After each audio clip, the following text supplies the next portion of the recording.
Assalamu alaikum yan uwana masu bin wannan tashar tawa ta YouTube mai suna Omar Tech Niger. Ina fatan kuna cikin ƙoshin lafiya, ya kwana biyu kuma ya ayyuka. A yau na fito da wata sabuwar fasaha, wato wannan abin da kuke gani yana kawo wutar lantarki, wato group ne wanda na ƙirƙira wanda yake ba da wutar lantarki idan aka ɗauke wuta ko kuma aka cire wuta. Wannan group ɗin da kuke gani ni ne na ƙirƙira shi, ni ne na ƙera shi. Kar na cika ku da surutu, mu je mu gani yadda yake aiki. Da farko dai kun gane shi, gashi nan yana da wata yar danja nan, da mun zo mun danna wuta kawai za ta kawo. Muna dannawa muna kashewa, kun gani wuta tana kawowa. Wannan yar tsawon danjan ita ke nuna cewa yana a kunne. Kun ga wanga zai taimaka sosai wajen samar da wuta idan akwai matsalar wuta, zai taimaka sosai, ko kuma an ɗauke wuta duk za a iya samun wuta da wannan group ɗin wanda na ƙirƙira.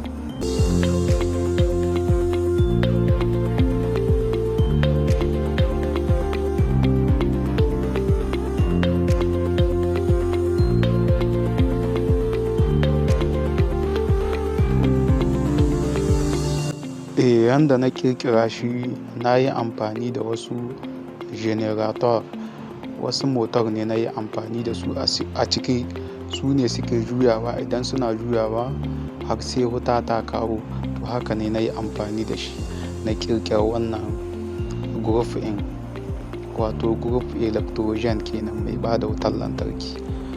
Da fatan kun ji daɗin wannan bidiyon.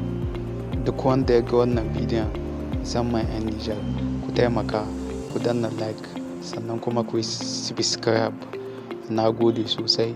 Kar ku manta, ni ne naku Omar Tech Niger.